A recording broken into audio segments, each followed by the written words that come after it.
여러분, 충격적인 소식입니다. 유럽 선진국 덴마크가 30조 원을 들고 한국을 찾아와 무기를 팔아달라고 매달렸습니다. 흔한 한국은 거절했습니다. 앞에 대기 중인 나라만 16개국이라 최소 3년은 기다려야 한다고 통보한 겁니다. 불과 2년 전 한국 업체가 미팅을 요청했을 때 덴마크는 만나주지도 않았습니다.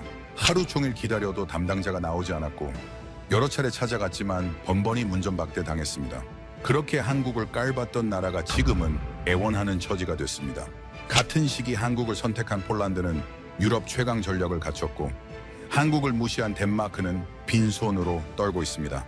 똑같은 기회 앞에서 한쪽은 손을 잡았고 한쪽은 코웃음을 쳤습니다. 2년 뒤 결과는 완전히 갈렸습니다. 도대체 무슨 일이 벌어진 걸까요? 덴마크 국방부 관계자가 직접 입을 열었습니다.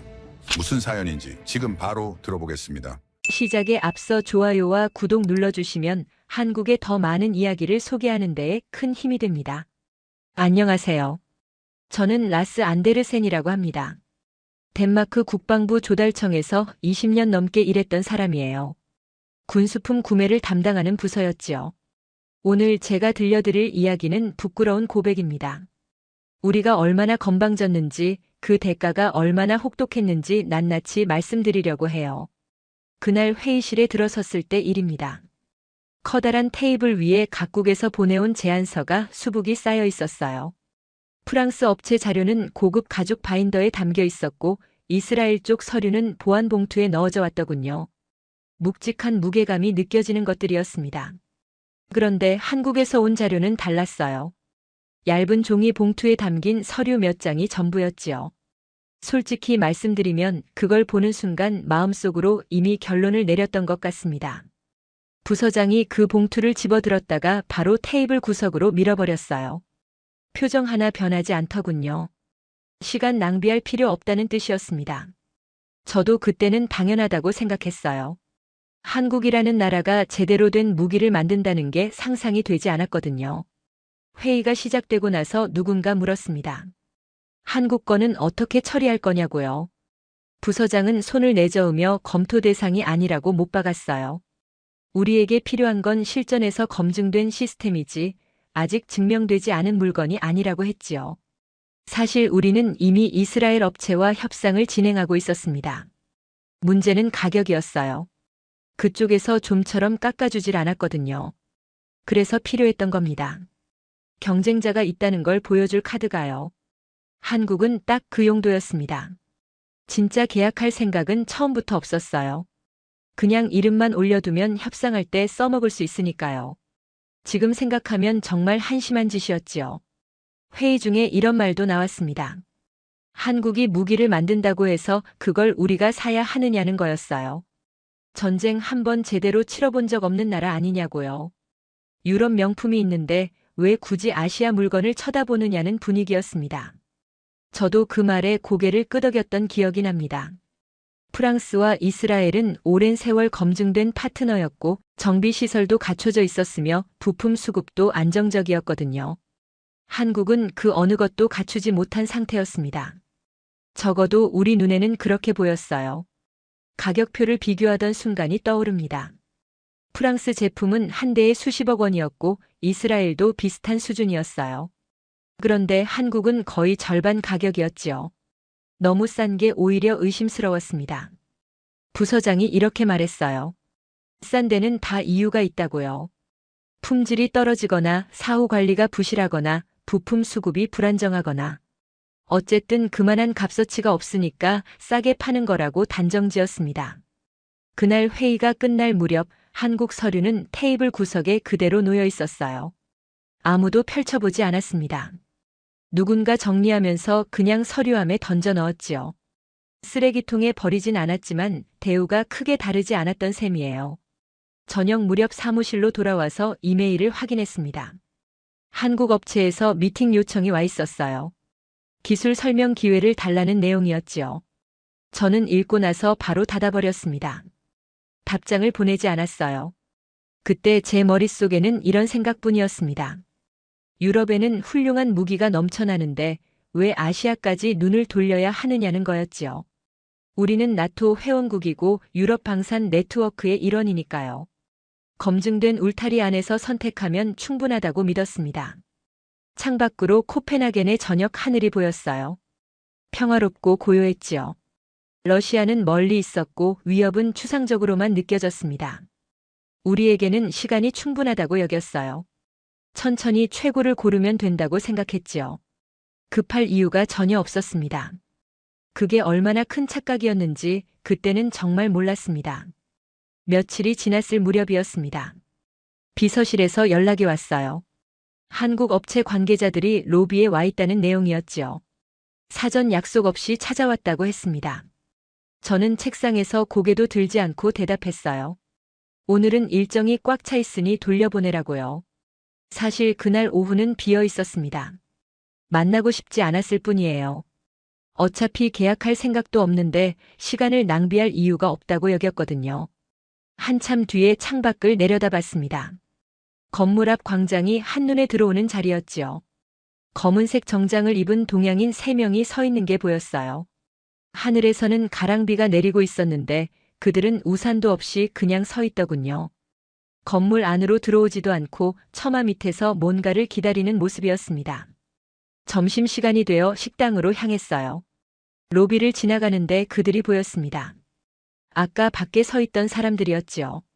이제는 소파에 앉아 있었는데 서류 가방을 무릎 위에 올려놓은 채 조용히 기다리고 있더군요. 한 명은 서류를 넘겨보고 있었고 다른 2명은 낮은 목소리로 뭔가 이야기를 나누고 있었습니다. 제 눈과 그들의 눈이 마주쳤어요. 그 순간 그들이 벌떡 일어서려는 게 보였습니다. 저는 재빨리 고개를 돌렸어요. 마치 못 본 것처럼 모르는 사람인 것처럼 그냥 지나쳤지요. 등 뒤에서 그들이 다시 천천히 앉는 기척이 느껴졌습니다.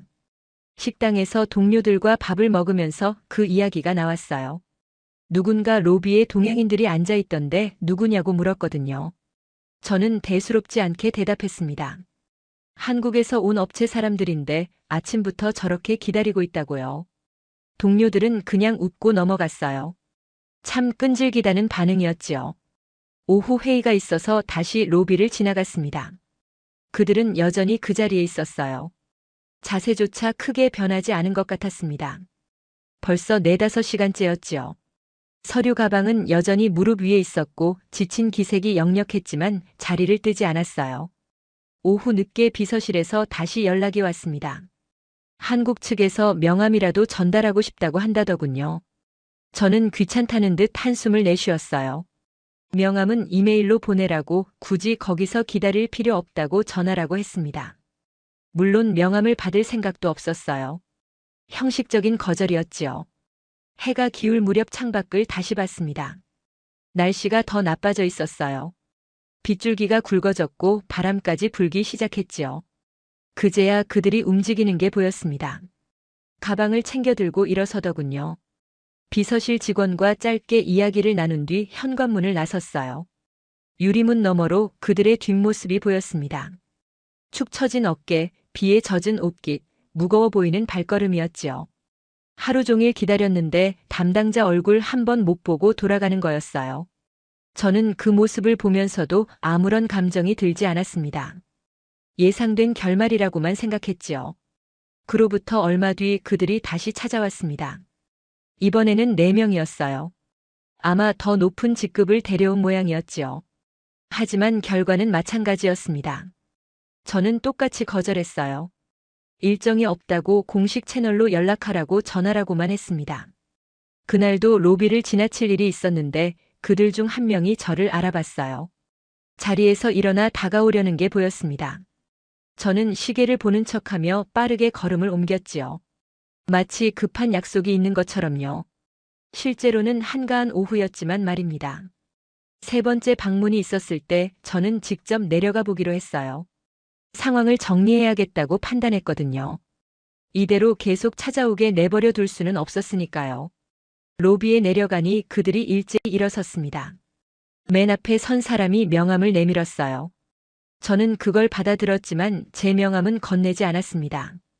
그리고 짧게 말했지요. 현재 다른 업체와 최종 단계에 있으며 추가 검토 계획은 없다고요. 그중 한 명이 물었습니다. 그렇다면 왜 처음에 입찰 참여를 허용했느냐고요. 순간 당황했어요. 예상하지 못한 질문이었거든요. 하지만 저는 금방 평정을 찾았습니다. 모든 제안을 공정하게 살펴봤으며 종합 검토 결과 다른 쪽이 더 적합하다는 판단이 내려진 것뿐이라고 대답했지요. 그는 더 이상 따지지 않았어요. 고개를 끄덕이며 알겠다고 했습니다. 그런데 그 눈빛이 묘했어요. 분노도 실망도 억울함도 아니었지요. 그냥 담담했습니다. 마치 이렇게 될 줄 알았다는 듯한 표정이었어요. 그게 오히려 더 이상하게 느껴졌습니다. 악수를 나누고 돌아서려는데 그가 마지막으로 한마디를 남겼어요. 시간 내주셔서 감사하다고요. 그리고 덧붙였지요. 나중에 필요하시면 언제든 연락 달라고요. 저는 속으로 어이가 없었습니다. 방금 거절당한 상황에서 무슨 자신감인지 이해할 수 없었어요. 늦었으면 깨끗하게 물러나면 될 텐데 괜히 여운을 남기려 한다고 생각했지요. 어차피 다시 볼 일 없을 사람들이니까요. 엘리베이터를 타고 올라가면서 고개를 저었어요. 참 독특한 사람들이다 싶었습니다. 여러 번 퇴짜 맞고도 굴하지 않는 게 대단하다면 대단한 건데 결국 얻은 건 아무것도 없었잖아요. 시간 낭비였다고 생각했습니다. 그들의 시간도 우리의 시간도요. 사무실로 돌아와 자리에 앉았을 때 이스라엘 측에서 보낸 최종 계약서 초안이 도착해 있었어요. 법무팀 검토를 거쳐 곧 서명할 예정이었지요. 모든 게 계획대로 흘러가고 있었습니다. 한국이라는 변수는 깨끗하게 정리됐고 원하던 파트너와 원하던 조건으로 일을 마무리하게 된 거였어요. 창밖을 보니 로비 앞이 텅 비어 있었습니다. 더 이상 기다리는 사람이 없었지요. 깔끔하게 정리된 풍경이었어요. 저는 만족스러웠습니다. 불필요한 소음이 사라진 기분이었거든요. 퇴근길에 문득 그들 생각이 났어요. 지금쯤 공항으로 가고 있겠지요. 빈손으로 돌아가는 비행기 안에서 무슨 생각을 할까 잠깐 궁금했습니다. 하지만 그뿐이었어요. 금방 잊어버렸지요. 그날 저녁은 아내와 함께 와인을 마시며 보냈습니다. 기분 좋은 하루였어요. 그때까지만 해도 저는 확신에 차 있었습니다. 우리는 옳은 선택을 했고 한국은 틀린 선택지였다고요. 그 사람들이 남긴 마지막 말, 필요하시면 연락 달라던 그 말이 얼마나 예언적인 말이었는지 저는 까맣게 몰랐던 거예요. 계약 서명식은 예상보다 빨리 이루어졌습니다. 이스라엘 업체 부사장이 직접 덴마크까지 날아왔어요. 코펜하겐 시내의 고급 호텔 연회장을 빌렸지요. 격식을 제대로 갖춘 자리였습니다. 테이블 위에 두툼한 계약서가 놓였어요. 법무팀이 며칠 밤을 새워가며 검토한 결과물이었지요. 양측 변호사들이 마지막 확인을 하는 동안 저는 샴페인 잔을 들고 서 있었습니다. 부서 내 분위기는 그야말로 축제였어요. 서명하는 순간 카메라 플래시가 터졌습니다. 언론사 기자들이 와 있었거든요. 국방부 대변인실에서 따로 준비한 행사였지요. 이 정도 규모의 계약이면 홍보가 필요했으니까요. 다음 날 신문 일면에 기사가 실렸어요. 덴마크 국방력 대폭 강화, 검증된 파트너와 역대급 계약 성사라는 제목이 달려 있었습니다. 사무실로 출근하니 동료들이 박수로 맞아줬어요. 부서장은 커피를 직접 타다 주면서 수고했다고 했지요. 다들 대단한 성과라며 치켜세웠습니다. 저도 어깨가 으쓱해지더군요. 협상 과정에서 한국을 활용한 전략이 주요했다는 자부심이 있었거든요. 실제로 가격을 상당히 깎았어요. 처음 이스라엘이 제시한 금액보다 훨씬 유리한 조건이었지요. 그들이 왜 양보했겠습니까? 우리에게 다른 선택지가 있다고 생각했기 때문이에요. 물론 그 선택지라는 게 허수였지만 그건 중요하지 않았습니다. 결과가 좋았으니까요. 축하 회식 자리에서 누군가 농담처럼 말했어요. 한국 사람들한테 감사 인사라도 해야 하는 거 아니냐고요. 들러리 역할 톡톡히 해줬다면서요. 테이블 전체가 웃음바다가 됐습니다. 저도 따라 웃었어요. 기분 좋은 농담이라고 생각했지요. 그날 밤 집에 돌아와서 아내에게 자랑했습니다. 큰 협상을 성공적으로 마무리했다고요. 예산도 절약하고 좋은 조건으로 계약을 따냈다고 했지요. 아내는 축하한다며 와인을 따라줬어요. 거실 소파에 앉아 잔을 부딪히며 건배했습니다. 완벽한 하루였지요. 계약서를 다시 꺼내 읽어본 건 며칠 뒤였어요. 뭔가 찜찜한 구석이 있어서였지요. 납기 조항을 자세히 보니 정확한 인도 날짜가 명시되어 있지 않더군요. 대략적인 기간만 적혀 있었습니다. 몇 개월 내지 몇 년 사이라는 시기였어요. 법무팀에 물었지요. 이게 정상이냐고요. 담당 변호사가 대답했습니다. 방산 계약에서는 흔한 일이라고요. 생산 일정이 유동적이라 구체적 날짜를 정하기 어렵다고 설명했어요. 저는 그냥 넘어갔습니다. 이스라엘은 믿을 만한 나라니까요. 중동 전장에서 검증된 무기를 만드는 곳이잖아요. 설마 문제가 생기겠냐고 안이하게 생각했지요. 얼마 뒤 이스라엘 측에서 이메일이 왔어요. 첫 생산 일정이 조금 밀린다는 내용이었습니다. 부품 수급에 차질이 생겼다고 했지요. 걱정하지 말라는 문구가 덧붙어 있었어요. 흔히 있는 일이고 곧 해결될 거라고요. 별일 아니라고 여겼습니다. 이런 건 어디서나 생길 수 있는 일이니까요. 한두 달 정도야 괜찮다고 생각했어요. 국방부 보고서에도 경미한 지연이라고만 적어 올렸지요. 그런데 또 연락이 왔습니다. 생산 라인 조정이 필요하다는 거였어요. 다른 나라 주문이 밀려 있어서 일정을 재조정해야 한다고 설명했지요. 납기가 또 밀렸습니다. 한 달이 두 달이 되고 두 달이 반년이 됐어요. 슬슬 불안해지기 시작했습니다. 상사에게 보고했지요. 진행 상황을 점검해야 하지 않겠냐고요. 하지만 상사는 대수롭지 않다는 반응이었어요. 이스라엘은 책임감 있는 파트너라며 걱정할 필요 없다고 했습니다. 그 무렵 이상한 소문이 들려왔어요. 폴란드가 한국산 무기를 대량으로 구매했다는 거였습니다. 동료가 인터넷 기사를 보여줬지요. 엄청난 물량이라고 하더군요. 기사를 자세히 읽어봤습니다. 폴란드는 이미 첫 물량을 받았고 나머지도 빠르게 인도받을 예정이라고 나와 있었어요. 코웃음이 나왔습니다. 폴란드는 상황이 급하니까 그런 선택을 한 거라고 생각했지요. 러시아와 국경을 맞대고 있으니 당장 물량이 필요했을 거예요. 품질보다 속도를 택한 거라고 단정지었습니다. 우리는 달랐어요. 신중하게 최고를 골랐으니까요. 연말이 다가왔습니다. 보고서를 써야 할 시기였지요. 계약 진행 상황에 뭐라고 적어야 할지 막막했어요. 아직 실물은 하나도 받지 못한 상태였거든요.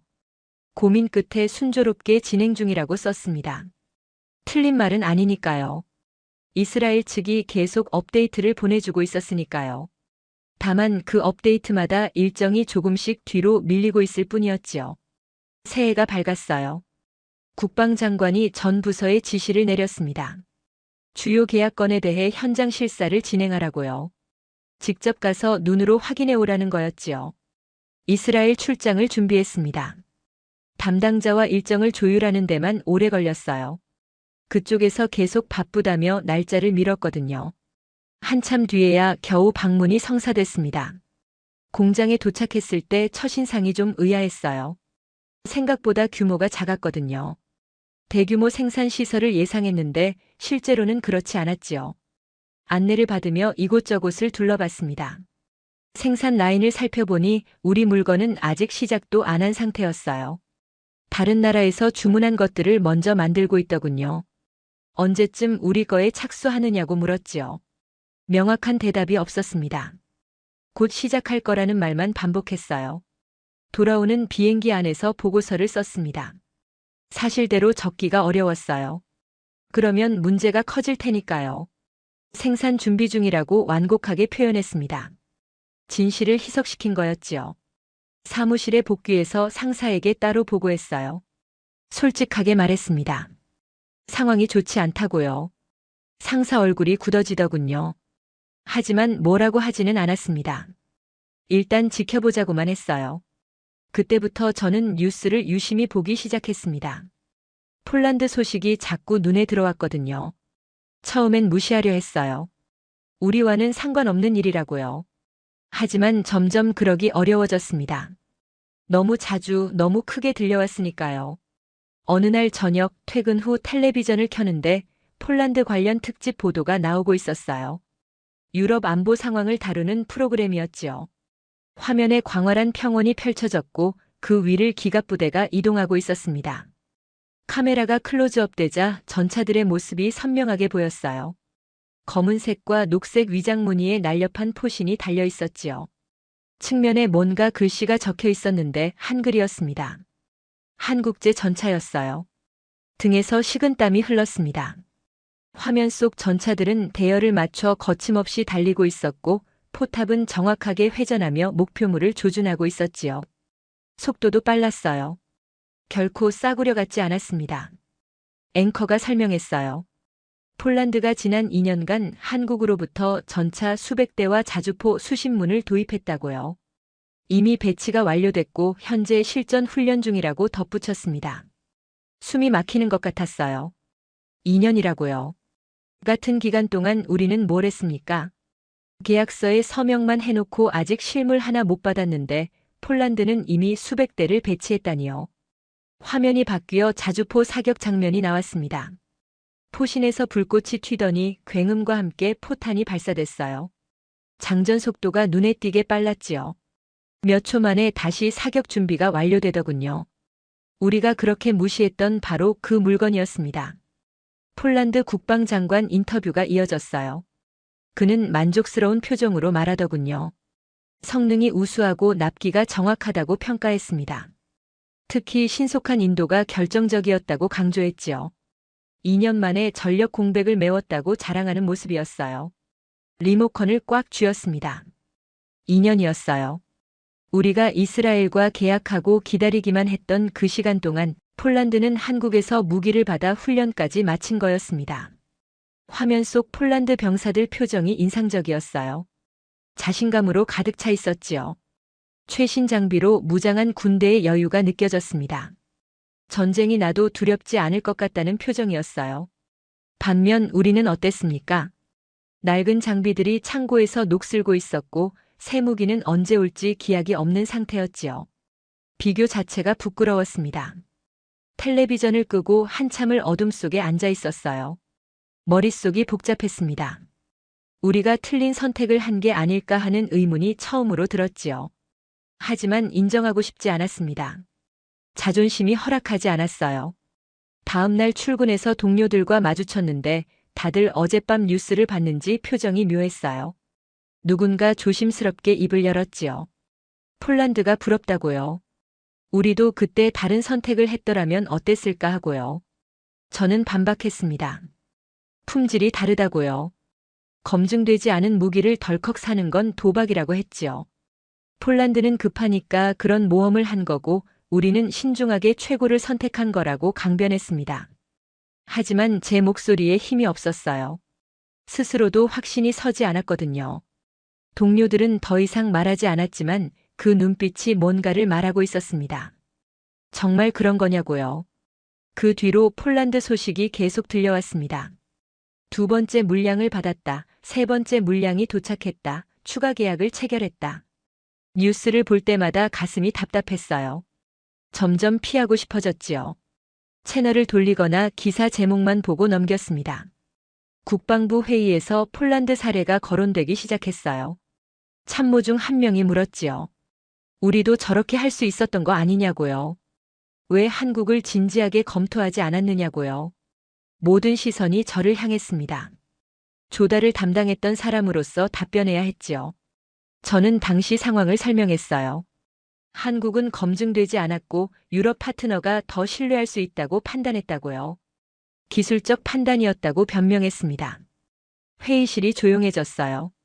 아무도 동의하지 않는 것 같았지만 그렇다고 대놓고 반박하지도 않았지요. 어색한 침묵이 흘렀습니다. 회의가 끝나고 혼자 사무실에 남았어요.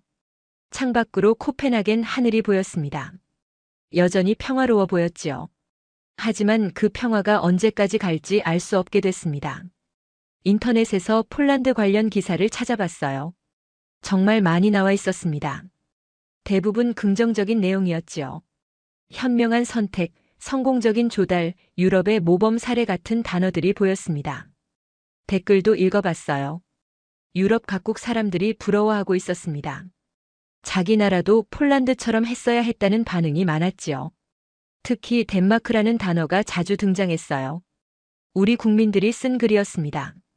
왜 폴란드처럼 못하느냐고 불만을 터뜨리고 있었지요. 노트북을 덮었습니다.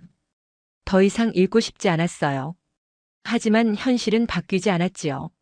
폴란드는 날마다 강해지고 있었고 우리는 날마다 뒤처지고 있었습니다. 같은 시기, 같은 기회가 주어졌어요. 한쪽은 손을 내밀었고 한쪽은 외면했지요. 그 선택의 차이가 완전히 다른 결과를 만들어내고 있었습니다. 상황이 본격적으로 나빠지기 시작한 건 그 무렵부터였습니다. 우크라이나 전쟁이 예상보다 훨씬 길어지고 있었어요. 끝날 기미가 보이지 않았지요. 러시아는 물러설 생각이 없어 보였고 유럽 전체가 긴장 상태에 들어갔습니다. 거기에 더 큰 소식이 터졌어요. 미국 쪽에서 유럽 주둔 미군 감축 가능성을 언급하기 시작한 거였습니다. 나토 동맹국들 사이에 파장이 컸지요. 지금껏 미국이라는 우산 아래 안전하다고 믿어왔는데 그 우산이 거칠 수도 있다니요. 긴급 안보 회의가 소집됐습니다. 새벽에 통보가 왔어요. 서둘러 국방부로 향했지요. 회의실에 들어서니 분위기가 심상치 않았습니다. 참모들 얼굴이 하나같이 굳어 있었어요. 정보 담당이 브리핑을 시작했습니다. 스크린에 유럽 지도가 떴지요. 러시아군 배치 현황과 최근 동향이 표시되어 있었어요. 발트해 쪽 군사 활동이 평소의 3배로 증가했다고 보고했습니다. 대규모 훈련이 예고 없이 진행되고 있다고 덧붙였지요. 국방장관이 물었어요. 만약 미군이 철수하면 우리 방어 태세는 어떻게 되느냐고요. 작전 담당이 대답했습니다. 현재 전력만으로는 심각하게 부족하다고요. 추가 확보가 시급하다고 강조했지요. 모든 시선이 저를 향했습니다. 조달 담당으로서 답변할 차례였어요. 저는 침착하게 말했지요. 이스라엘과 계약이 완료되어 있고 인도 예정이라고요. 하지만 장관이 고개를 저었습니다. 예정이 언제냐고 물었어요. 빠르면 내년, 늦으면 내후년이라고 대답했지요. 장관 얼굴이 일그러졌습니다. 내년이나 내후년이 아니라 지금 당장 필요하다고 했어요. 추가 물량을 긴급하게 확보하라는 지시가 떨어졌습니다. 회의가 끝나고 사무실로 돌아왔어요. 머리가 복잡했습니다. 추가 확보라고 했지만 어디서 구한단 말입니까? 이미 계약한 곳에서 더 당겨받는 수밖에 없었지요. 즉시 이스라엘 측에 연락했습니다. 화상 회의를 요청해서 상황을 설명했어요. 안보 환경이 급변했고 원래 일정보다 빨리 받아야 한다고요. 추가 물량도 필요하다고 덧붙였지요. 담당자 표정이 어두워졌습니다. 현재 생산 라인이 포화 상태라고 했어요. 우크라이나 전쟁 때문에 유럽 각국에서 주문이 폭주하고 있다고 설명했지요. 우리 것만 따로 앞당기기는 어렵다고 했습니다. 그래도 방법이 있지 않겠느냐고 물었어요. 비용을 더 지불하겠다고까지 했지요. 담당자는 고개를 저었습니다. 돈 문제가 아니라 물리적으로 불가능하다고요. 자기네 나라 수요도 감당하기 힘든 상황이라고 덧붙였어요. 전화를 끊고 한참을 멍하니 앉아 있었습니다. 이스라엘은 더 이상 답이 아니었어요. 프랑스에 연락했습니다. 예전에 가격 문제로 탈락했던 그쪽이었지요. 지금 상황에서는 선택지를 따질 때가 아니었어요.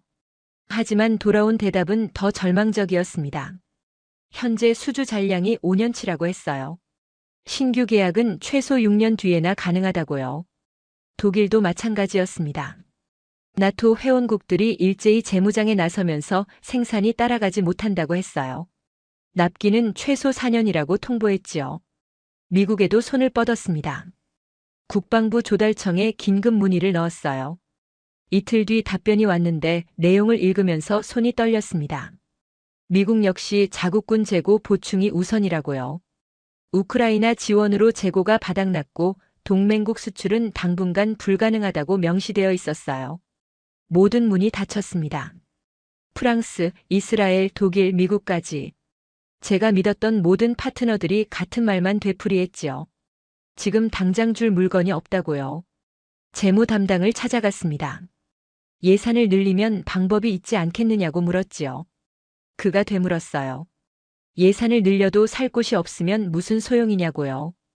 대답할 수 없었습니다. 그날 밤 국방장관에게서 직접 전화가 왔어요. 진행 상황을 묻더군요. 솔직하게 보고했습니다. 모든 업체가 거절했고 단기간 내 확보할 방법이 없다고요. 장관 목소리가 낮아졌습니다. 그렇다면 우리는 빈손이라는 말이냐고 물었어요. 아무 말도 할 수 없었습니다. 빈손이 맞았거든요. 계약서만 있고 실물은 없었어요. 서류상으로는 주문이 들어가 있지만 실제로 배치할 수 있는 건 아무것도 없었지요. 작전실에서 시뮬레이션을 돌려봤습니다. 현재 보유 전력만으로 방어할 경우 어떻게 되는지요. 결과가 참담했어요. 주요 거점을 24시간도 못 지킨다고 나왔습니다. 하루도 버티기 어렵다는 계산이었지요. 화면에 떠 있는 지도를 보면서 몸이 얼어붙는 것 같았어요. 텅 빈 배치도였습니다. 배치할 전력 자체가 없었거든요. 유럽 방산의 우수성을 믿었고 검증된 파트너를 선택했다고 자부했지만 결국 남은 건 종이 쪼가리뿐이었습니다. 우리가 산 건 무기가 아니라 약속이었어요. 그리고 그 약속은 지켜지지 않고 있었지요. 위기가 닥치자 모든 게 무너졌습니다. 제가 믿었던 네트워크, 파트너십, 브랜드 전부 허상이었던 거예요. 그때 누군가 조심스럽게 말했습니다. 한국은 어떻겠느냐고요. 한국이라는 이름이 나오자 회의실이 조용해졌습니다. 모두가 그 단어를 듣고 있었지만 아무도 선뜻 말을 잇지 못했어요. 우리가 그들을 어떻게 대했는지 다들 알고 있었으니까요. 저도 입술을 깨물었습니다. 자존심이 상했어요. 하지만 선택지가 없었지요. 유럽도 안 되고 미국도 안 되고 중동도 안 됐습니다. 남은 건 그들뿐이었어요. 제가 무시했고 비웃었고 문전박대했던 바로 그 사람들이요. 오래된 서류함을 뒤졌습니다. 한참을 찾다가 구겨진 명함 한 장을 발견했어요. 예전에 로비에서 받았던 거였지요. 오래되어서 모서리가 접혀 있었습니다. 이름과 연락처가 적혀 있었어요. 명함을 한참 바라봤습니다. 그 사람이 마지막으로 남긴 말이 떠올랐어요. 나중에 필요하시면 연락 달라고 했었지요. 그때는 코웃음 쳤던 말이었는데 이제 정말 연락해야 할 상황이 된 거였습니다. 이메일을 작성하기 시작했어요. 손이 떨렸습니다. 무슨 말부터 써야 할지 막막했지요. 정중하게 시작했습니다. 오랜만에 연락드린다고요. 그리고 본론으로 들어갔어요. 긴급하게 무기 도입이 필요하며 가능한 빠른 시일 내에 협의하고 싶다고 적었습니다. 보내기 버튼 앞에서 한참을 망설였어요. 이걸 누르면 모든 게 달라지는 거였습니다. 제가 그토록 지키려 했던 자존심이 완전히 무너지는 순간이었지요. 우리가 얼마나 오만했는지 인정하는 셈이었습니다. 하지만 누를 수밖에 없었어요. 국가 안보가 걸린 문제였으니까요. 시민들의 생명이 달린 일이었습니다. 개인 감정으로 판단할 상황이 아니었지요. 클릭했습니다. 메일이 전송됐다는 알림이 떴어요. 노트북을 덮고 창밖을 바라봤습니다. 가슴이 무거웠지요. 이제 기다리는 수밖에 없었습니다. 하루가 지나고 이틀이 지났어요. 답장이 오지 않았습니다. 초조했지요. 거절하는 게 아닐까 두려웠습니다. 우리가 그들을 그렇게 대했는데 도와줄 리가 있겠습니까? 사흘째 되는 날 저녁 드디어 답장이 왔습니다. 심장이 쿵쾅거렸어요. 떨리는 손으로 메일을 열었지요. 내용은 짧고 명확했습니다. 협의가 가능하다고요. 하지만 조건이 있었어요. 이전 입찰권은 모두 무효이며 모든 논의는 처음부터 새로 시작한다고 명시되어 있었습니다. 가격도 조건도 일정도 전부 재협상 대상이라고 했지요. 그리고 가장 중요한 내용이 있었어요. 현재 생산 라인이 포화 상태이며 여러 나라 주문이 밀려 있다고요. 대기 순서가 있고 예외는 없다고 못 박았습니다. 빠르면 36개월, 늦으면 그 이상 기다려야 한다고 통보했어요. 36개월이었습니다. 3년이요. 가슴이 철렁했지요. 하지만 거절할 수 없었어요. 다른 어디에서도 이만큼 빠른 곳이 없었거든요. 유럽은 5년, 6년을 말하고 있었고 미국은 아예 불가능하다고 했습니다. 한국의 3년이 그나마 가장 빠른 옵션이었지요. 주도권이 완전히 그쪽으로 넘어갔다는 걸 깨달았습니다. 우리는 더 이상 고르는 입장이 아니었어요. 선택받기를 기다리는 처지가 된 거였지요. 직접 만나서 협의하기로 했습니다. 한국 업체의 유럽 지사가 있는 브뤼셀로 가기로 했어요. 예전에는 그들이 우리를 찾아왔지만 이번에는 제가 찾아가는 거였습니다. 출장 당일 아침 평소보다 일찍 일어나 옷을 골랐어요. 가장 좋은 정장을 입었지만 왠지 초라하게 느껴졌습니다. 거울 속 제 얼굴에는 자신감 대신 불안만 가득했지요. 비행기를 타고 브뤼셀에 도착했습니다. 택시를 타고 사무실 건물로 향했어요. 현대적인 고층 빌딩이었습니다. 로비에 들어서니 한글과 영어로 된 간판이 보였지요. 불과 얼마 전까지 무시했던 이름이 이제는 제 유일한 희망이 되어 있었습니다. 회의실 앞에 도착하니 한 사람이 기다리고 있었어요. 예전에 로비에서 명함을 건넸던 바로 그 사람이었습니다. 악수를 청했지요. 그의 손은 차갑고 단단했어요. 표정은 무덤덤했습니다. 환영하는 것도 아니고 적대적인 것도 아닌 중립적인 얼굴이었지요. 회의실로 들어갔습니다. 테이블 위에 서류가 놓여 있었어요. 그가 서류를 펼치며 설명을 시작했습니다. 표준 계약 조건이라고 했지요. 가격은 자기네 기준이고 납기는 생산 일정에 따르며 기술 이전은 없고 계약금은 선지급이라고요. 모든 조건이 그쪽에 유리하게 되어 있었습니다. 예전이라면 협상을 시도했을 거예요. 하지만 지금은 그럴 처지가 아니었지요. 우리에게는 협상력이 없었습니다. 가격 조정이 가능하냐고 물었어요. 그는 고개를 저었습니다. 지금 전 세계에서 주문이 밀려들고 있다고요. 가격을 낮출 이유가 없다고 했지요. 납기는 어떠냐고 물었습니다. 그가 달력을 펼쳤어요. 지금 계약하면 36개월 후 인도 가능하다고 했습니다. 그것도 생산 일정이 밀리지 않을 경우라고 덧붙였지요. 그때 그가 시계를 봤습니다. 10분 뒤에 다른 나라 관계자와 미팅이 잡혀 있다고 했어요. 시간이 촉박하니 결정을 내려달라고요. 순간 예전 일이 떠올랐습니다. 우리가 그들을 로비에서 몇 시간이나 기다리게 했던 거요. 이제는 제가 시간에 쫓기는 처지가 된 거였지요. 마지막으로 물었습니다. 조건을 조금이라도 조정할 수 없겠느냐고요. 기술 자문이라도 받을 수 있지 않겠느냐고 사정했지요. 그가 잠시 생각하더니 말했습니다. 자기들은 기술을 파는 게 아니라 시간을 파는 거라고요. 지금 당장 필요한 건 기술이 아니라 완제품이라고요. 그리고 36개월 안에 인도 가능한 곳은 여기뿐이라고 덧붙였어요. 차갑지만 틀린 말은 아니었습니다. 냉정한 현실이었지요. 회의실을 나왔습니다. 복도를 걸으면서 입장이 완전히 뒤바뀌었다는 걸 실감했어요. 예전에 그들이 우리 앞에서 그랬던 것처럼 이제는 제가 그들 앞에서 고개를 숙이고 있었습니다. 공항으로 돌아가는 택시 안에서 창밖을 바라봤어요. 브뤼셀 거리가 스쳐 지나갔습니다. 유럽의 수도라고 하지만 이제 유럽 방산의 위상은 예전 같지 않았지요. 새로운 질서가 시작되고 있었어요. 그리고 저는 그 변화를 인정해야 했습니다. 코펜하겐에 돌아와 장관에게 보고했습니다. 한국과 협의했고 조건을 검토 중이라고요. 장관이 물었지요. 협상이 가능하냐고요. 저는 대답하지 못했습니다. 한국과의 협의 내용이 언론에 알려지는 데는 오래 걸리지 않았습니다. 어디서 새어나갔는지 모르지만 기사가 터졌어요. 제목이 자극적이었지요. 한국에 손 벌렸다가 대기표 받은 덴마크라고요. 전 세계 외신이 그 소식을 받았었습니다. 몇 년 전 한국을 문전박대했던 나라가 이제는 36개월을 기다려야 하는 처지가 됐다고요. 아이러니하다는 논조가 대부분이었지요. 조롱에 가까운 기사도 있었습니다. 인터넷 댓글은 더 심했어요. 자업자득이라고들 했지요. 오만의 대가라고 비웃었습니다. 특히 폴란드와 비교하는 글이 많았어요. 폴란드는 겸손하게 손을 내밀어서 성공했고 덴마크는 콧대 높이다가 망했다는 내용이었지요. 국내 여론이 폭발했습니다. 왜 폴란드처럼 못했느냐는 비난이 쏟아졌어요. 세금을 어디에 쓰고 있느냐는 항의가 빗발쳤지요. 야당이 들고 일어났습니다. 조달 비리 의혹을 제기했어요.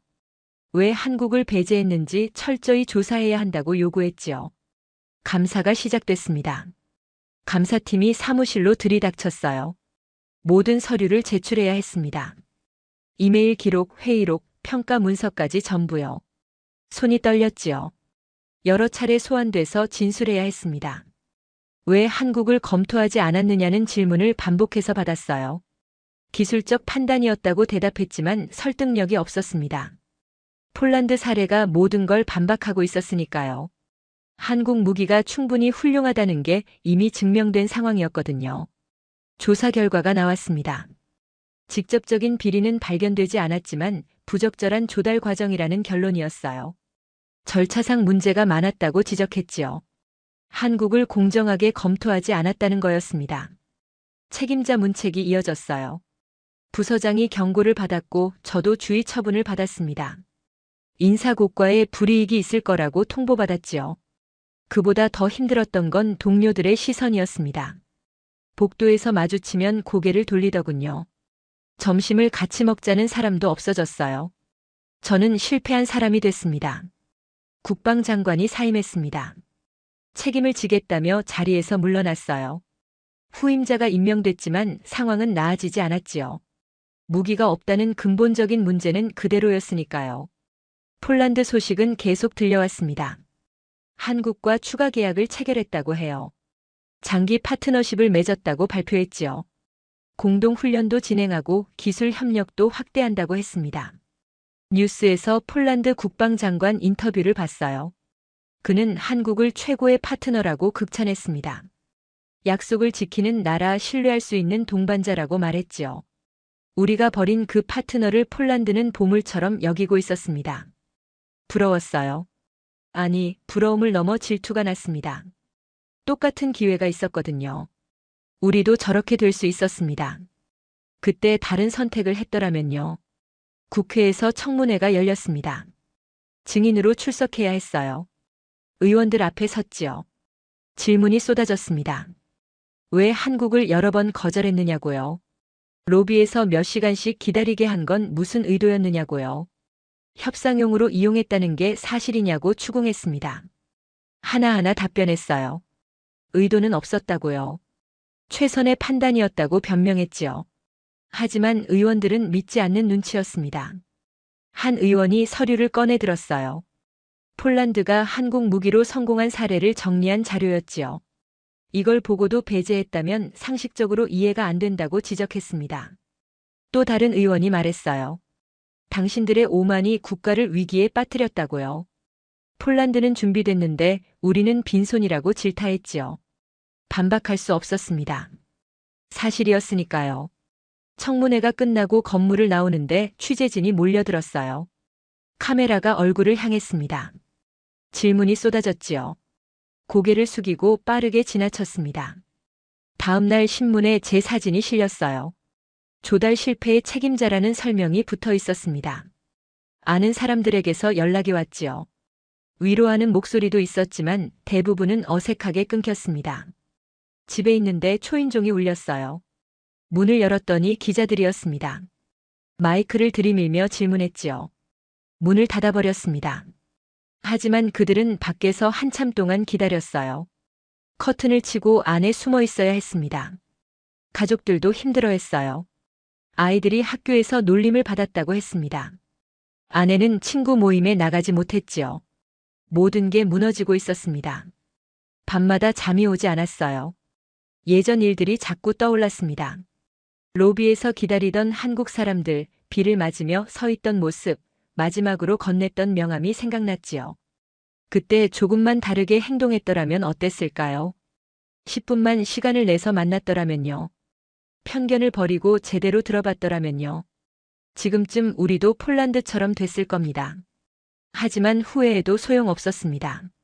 시간은 되돌릴 수 없었어요. 우리는 대가를 치르고 있었지요. 결국 우리는 한국의 조건을 모두 받아들였습니다.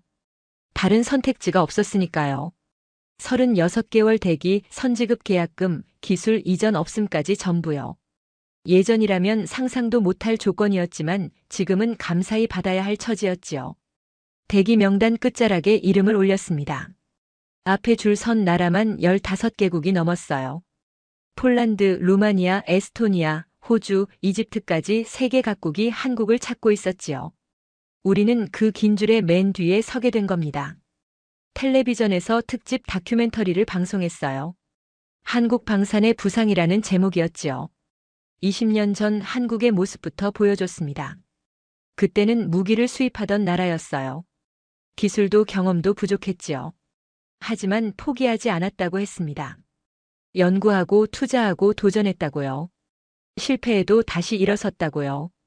반도체와 자동차와 조선으로 다진 제조 능력이 무기 생산에도 그대로 적용됐다고 설명했지요.